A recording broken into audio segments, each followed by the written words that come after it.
Here we are. Finally. Finally. After we've been talking about this for about a year, plus probably slightly more. Even longer. Yeah. Gonzo Entrepreneurship Podcast. The crazy things that happen to you when you're an entrepreneur. Businesses that come out of crazy shit that happens Yep. when you least expect it. When you least expect it. We're going to talk about how you and I met and, our background together. But I think, it is part of what makes an entrepreneur, right? Being able to recognise when... Opportunity when it comes across your way. Exactly. Even in the most, unforeseen scenario, right? Yeah, I think that's right. And when things happen and things, we were joking about this earlier, which is that, being an entrepreneur, things go wrong, right? It happens. Most of the time. And when it does go wrong, it's being able to roll with the punches. Actually, funny enough, today, recording this podcast has been one of the things that's gone right. Yes. More by luck than judgment. No, because of the guys behind the scenes who are brilliant. But, sorry, go on. Carry on. Back in my early career when I was a project manager, producer, I started my career in advertising and I was a producer making TV ads and radio ads and print ads and various other bits and pieces. The sort of general rule of thumb was always that when you're producing something, something's going to go wrong. And the question isn't whether or not it's going to go wrong, it's what you do when you... Well, it's what's going to go wrong and what you do to basically solve the situation when it does. Shall we do a little intro about who we are, right? I think that makes sense. For the listeners at home or in the office, Absolutely. Do you want to start? Do you want to start? I can start. Go, you start. All right. Well, as I just alluded to, I started... my name. Yeah, it's a good place to start. Charles O'Neill. I'm currently CEO of a company called Sunshine and Kittens, which is it's basically a neobank for kids. And we're in the process of developing it. And yeah, so we will be in market, we expect, in around October this year. By starting at the beginning, my background, as I said, I actually went to university and did an arts degree, as in a fine arts degree, which is quite amusing because I ended up in banking, of all things. And what was quite funny, actually, this is quite amusing. Which is a fine art. Which is a fine art, yeah, absolutely. I basically did a fine arts degree, and then later I went back and did a master's degree in business. I did my MBA, and it was quite funny because in order to go and do my MBA, I had to go and do an interview with with one of the professors. And as I walked in and sat down, he said, "Oh, tell me about your background. What did you do as your undergraduate degree?" And I said, "Fine arts." And he went, "Finance? That's fantastic! The perfect degree to do an MBA." I was like, "Yeah, 2 words, not one." Is that fucking Aussie accent? It served me so well for so many years. So yeah, absolutely. So anyway, I came out of finance degree. Now I'm getting it wrong, and ended up in advertising, basically making ads. By the end of this podcast, you've done a finance degree, a fine arts degree, and an MBA. I'm so educated, you have no idea. Anyway. So I was doing that. So I was working in advertising for years, and basically I went from a traditional above the line to doing more and more digital, well, through the line, and then more and more digital, and then ended up at an agency basically where we're doing e-commerce and various other bits and pieces. And I suddenly realised that I needed to go back, and that's when I went back and did my postgraduate degree, when I suddenly realised that actually walking in and telling CEOs what they needed to do with their business probably should come with some expertise in business. Really? Yeah, okay, maybe not. But anyway. Most CEOs of companies have got no expertise in business whatsoever. Well, there is that too, yeah. Anyway, so long story short, went back, did my postgraduate degree, and then moved heavily into technology. So I ended up at Rolls-Royce up in Derby for a period of time, running some programs for them. Building cars? Jet engines. You were a mechanic. Oh, you're a jet engine mechanic. Connecting jet engines to mobile phones, of all things. Look at you. And then basically for my sins, I came, because I was commuting up to Derby. My daughter was about to be born. My wife told me to stop commuting up to Derby, so I had to stop doing that. Seems reasonable. Yes, it sounds reasonable. And then got a job with Deutsche Bank, running their fintech lab as a program director. And so I ended up basically running innovation projects for DB, looking at new technologies and how you roll them into a global investment bank. And Now, of course, I I've have stolen all of that technology and turned it into a neobank. for kids. Yeah, for kids. A word from our sponsor. Have you thought about banking with Deutsche Bank?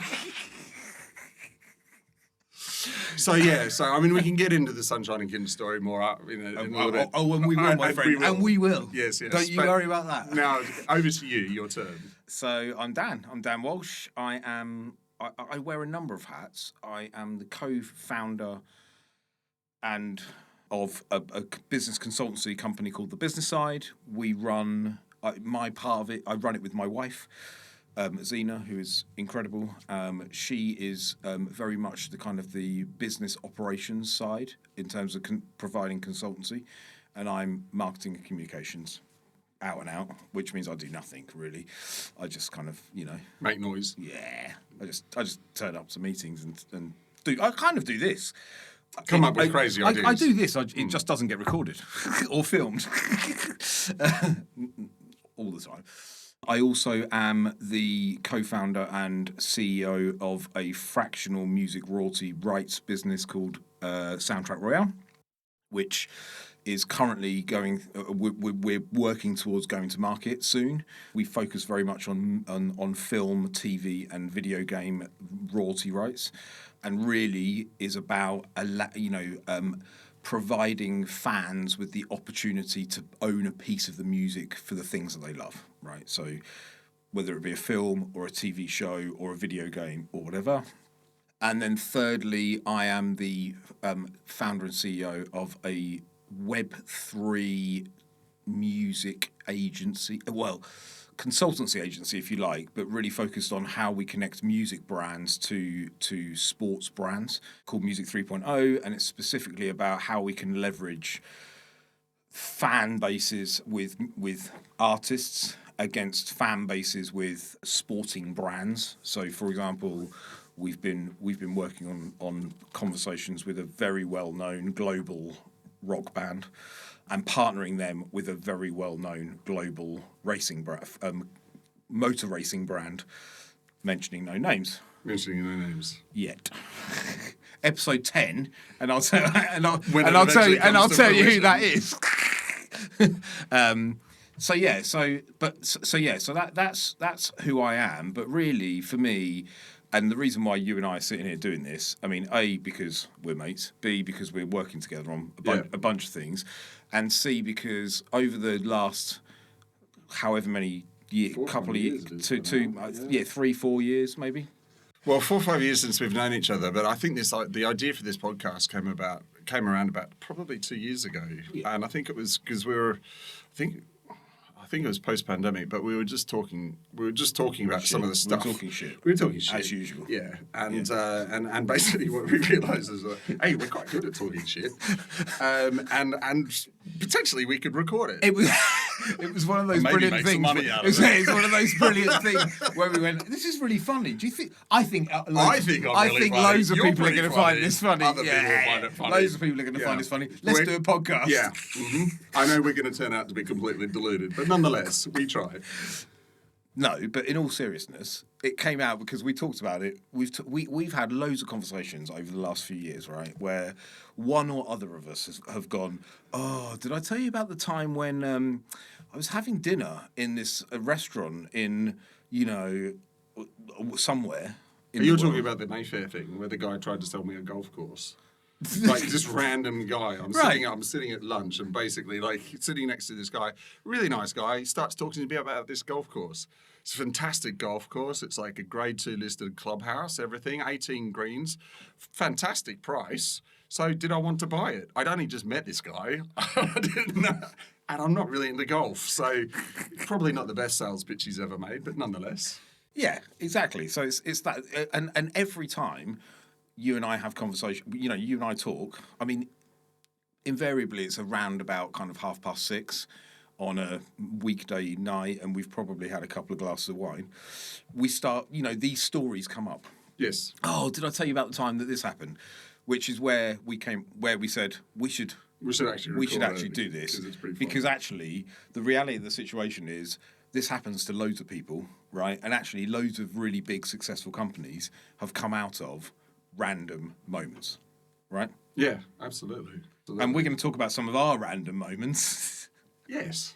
And yeah, we can talk about some Which of is the going randoms. to, which is going, just to give our listeners, and this will be a bit of a kind of an edit that we can use for our social media followers, of which we have none yet. Yes.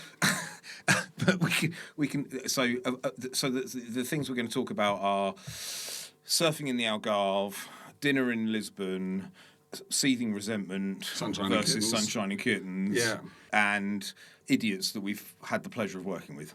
Yeah, I think that about covers it. Yeah. Yeah. Yeah, great. Where should we start with that? How do we know each other? It's probably a good place to start. Can I start this one? Yeah. So I don't know if you remember, but I was doing some consultancy work, some marketing and communications consultancy work for a company in Cambridge. Okay. It was a co-working space in Cambridge.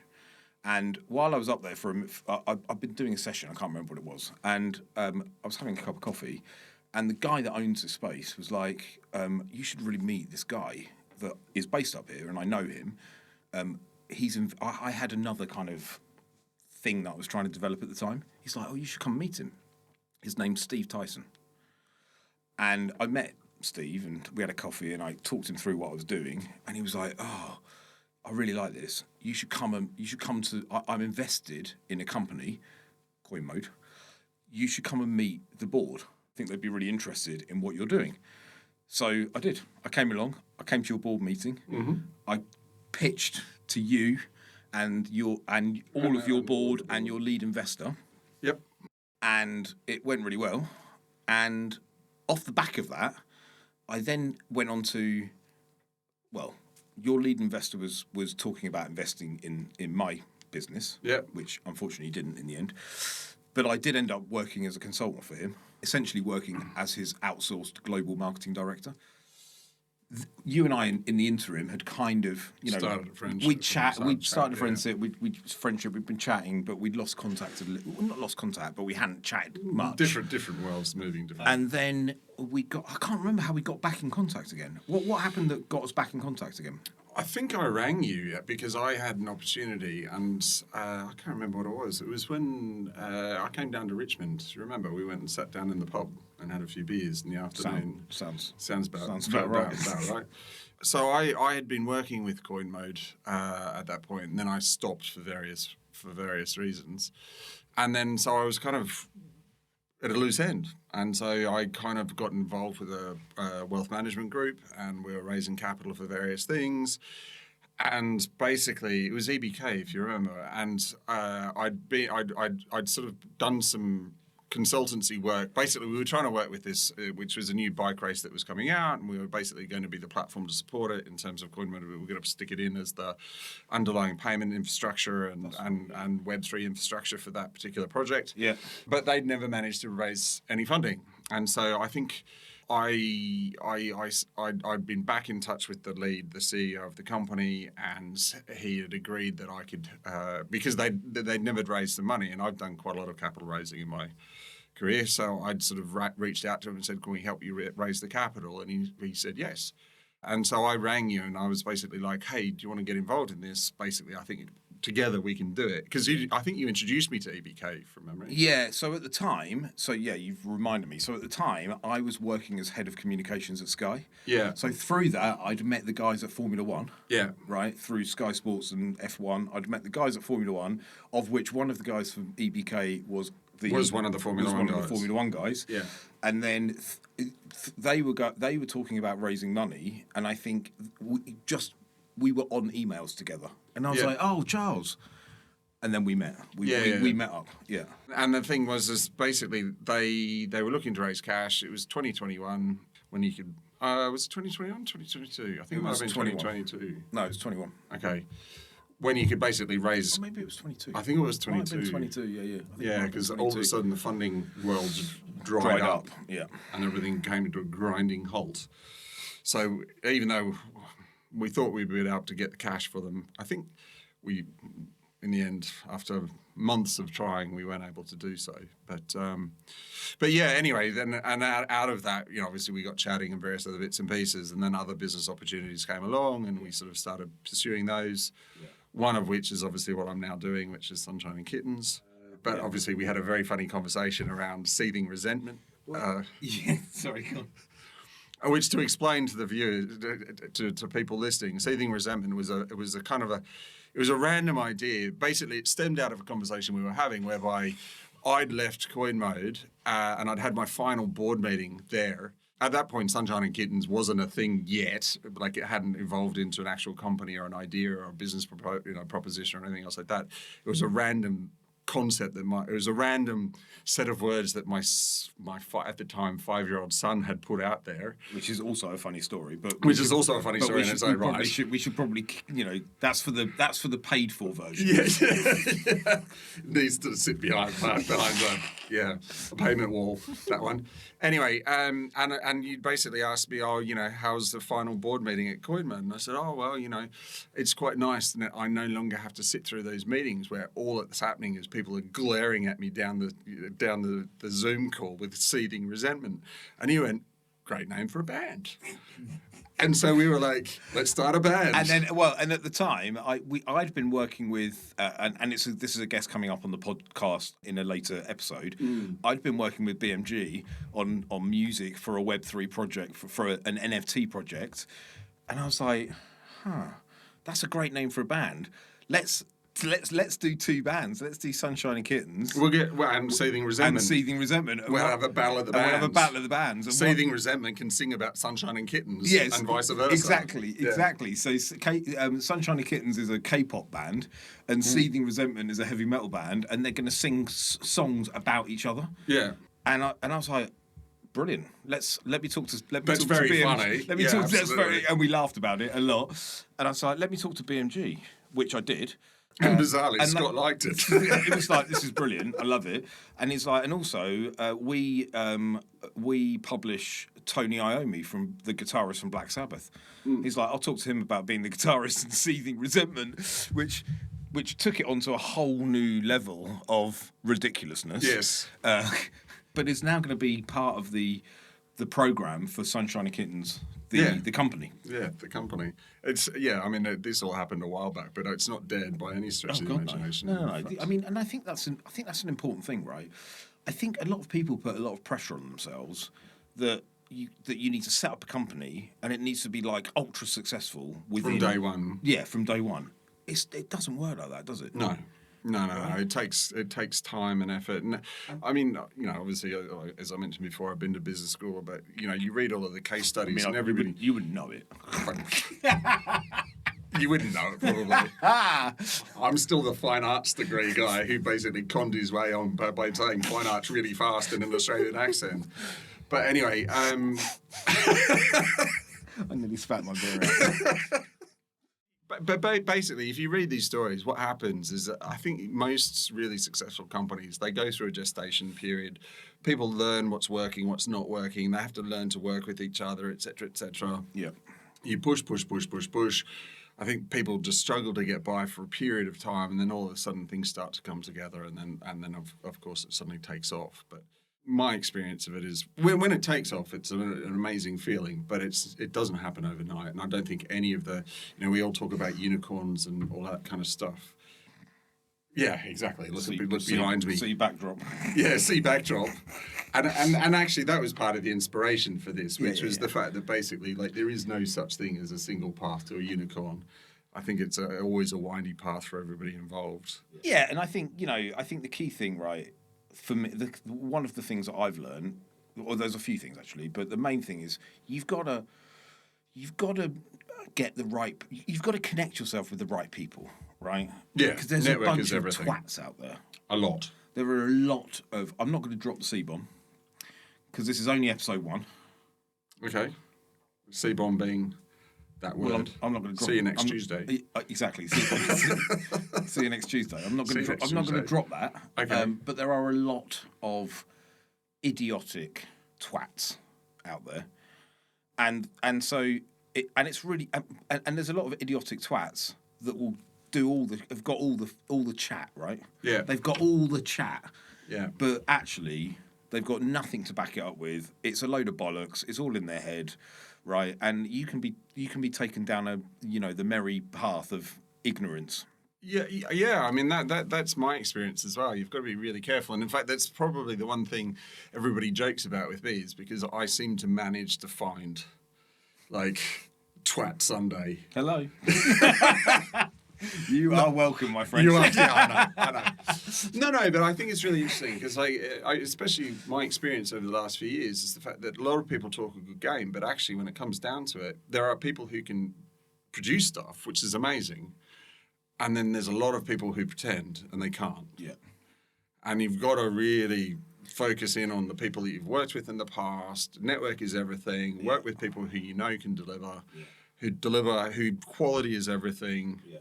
And I think you've also got to be able to trust in yourself, trust in your judgment, right? I've always said, right, and I don't know if you agree with this. For me, gut instinct is almost always right. It certainly has been in my. Yeah. No, I'll go with that. And when you choose to ignore your gut instinct, that's when you get into That's trouble. when you end up in a world of pain. Yeah, right? Agreed. You go, oh. There's something that feels wrong about this. But fuck it, I'm going to do it anyway. There's red flags, and you go, it's just one red flag. Yeah, we'll just there's ignore another it. one. Yeah, it'll be fine. There's another one. It'll be fine. And then 6 months later, you're going, I need to remortgage my house. Yeah. Do you know what I mean? I do. Yeah. So unfortunately, I've been caught in that trap a few times in the recent years. Well, I mean, we all have, right? Yeah. We all have. Idiots. Yes. Idiots. Not to be named here for fear of lawsuits. Yeah, the lawsuits are still ongoing. The lawsuits are still ongoing. The lawsuits are still going. Yeah, I can't talk about I don't need to start anymore. Yeah. I will see. They know who they are. Yeah, they know and I'll who they are. see you in court next week, motherfucker.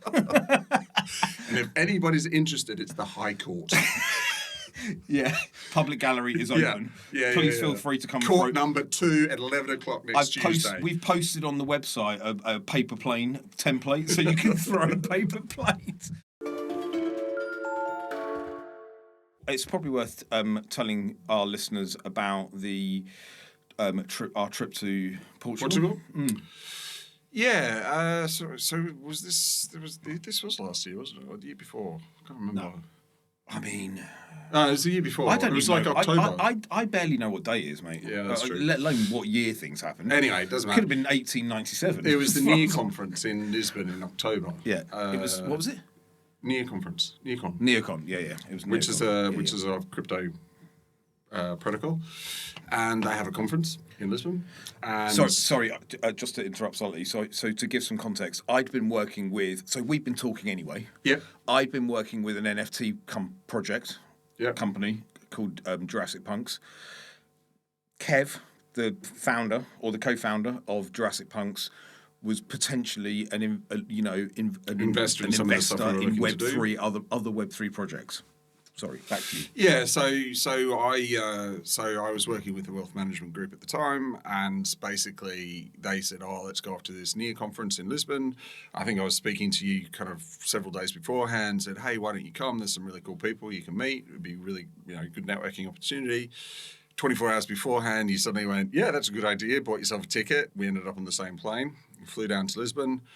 Out for dinner. That wasn't by accident, by the way. No, not by accident. Accidentally end up on the same plane. No. I told you which flight I was going to be on. Yeah, to be fair. Yeah, and then basically you were like, hey, let's go down to Kevin the Algarve. So we then had this great idea, fantastic idea, which was to basically try to woo this particular investor by going surfing. In the Algarve. In the Algarve. So we drove in October. So we had dinner, didn't we? And which is where both you and I think, met one of our forthcoming guests on the podcast. Yeah, John.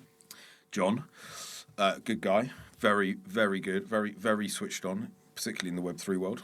And then, so we had this kind of slightly boozy dinner in a very nice restaurant, which we basically took over. Yep. And then the next day decided that we'd get in a car and drive to the Algarve, 2 hours or 2.5 hours. and go surfing. and go surfing. Followed by lunch, only to discover you had to get on a plane, so we ended up driving back. In my defence, I did tell everyone Yes. that I need that when my flight was, and VJ, who we were with, was like, "Oh, don't worry, it's fine. We got loads of time. We got loads of time, tons of time." Right until we didn't. Right until we didn't. Yeah. And then he drove at literally 200 miles an hour. I think he 200 actually got up to kilometres an hour 200 kilometres an hour at one point, yeah. to get from the Algarve to Back Lisbon to Lisbon Airport. in slightly I mean, it was over an hour. fucking terrifying. Yeah. Fortunately, I was sat in the back, so I could just like close my eyes and lie down. And pretend. Yeah. I'm going really slowly. And we made it. We made it to the airport. Yeah, we did. We made it to the airport. I got out the car. I ran to the terminal. I checked in. I got on the plane. Everything Sat was there I for several hours. Sat in my seat for a while. The plane came out of the terminal onto the runway. Sat on the runway for about 20 minutes, and then they came on the tannoy and said, "Sorry to tell you, this flight's been cancelled." So we went from the runway back to the terminal. I got off the plane, I got in a cab, and I came and met you guys in another restaurant. In another restaurant, and we had dinner again. Having dinner again. Yeah. Yeah. But within that, met loads of people. Met John. Met John. John's, we're doing stuff with John. We are. Why you specifically? I specifically, but I'm sure there's going to be things. Yeah. So I'm doing stuff with John. John's going to be on the show, so make sure you listen to that because it's very interesting. It is quite interesting. Yeah, what he's up to is really interesting. It's very, very interesting. So that's a potted history. Yeah, We've had quite a few very interesting beers as well.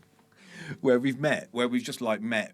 It's like, oh, what are you doing? What are you doing? Are you around this afternoon? Do you remember when we met in the Anchor and Hope? yes, And we had a load of beers in there. yes. I think to summarise Gonzo Entrepreneurship as a podcast, it's episodes about times that you and I have been to the pub and met people. No great story started with. I was eating my salad and then.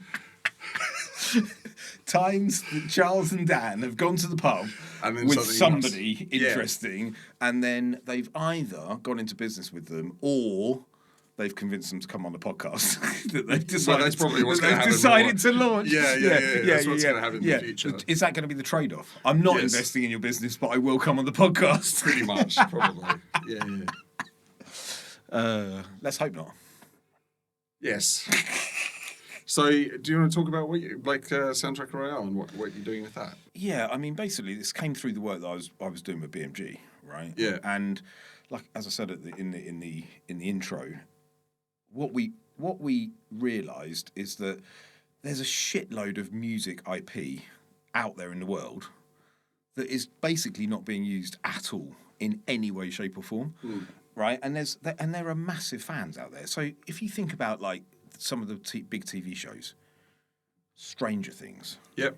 Doctor Who, The Mandalorian, all of these kind of massive shows that have got massive fan bases that are all being published through BMG or other people. James Bond, right? Yep. James Bond is a film franchise. So there's film franchises, there's TV franchises, there's video game franchises, and there's all this music that exists. And essentially, the way that it works is the publishing company owns 50%, and the composer owns 50%. The end, right? And whichever the platform is, generally just pays for it to be, just commissions the music, right, or the production company or whoever it may be. And so so we were like, do you know what? We can create a community, a fan-led community around this music IP that exists out there that's doing nothing. We can we can give the fans the opportunity to earn a piece of the thing that they love. Yep. Right. We can create additional revenue for the composers. Right. Fans have then got this opportunity to talk about this thing that they're a part, that the community that they're a part of. So yeah, it's and I think the reason why we're able to do this now is because of this new Web3 technology, right? Yeah. So, which we do, we're involved in quite a lot. But blockchain technology, which means that we've got a constant ledger of who Of owns owns the what. rights.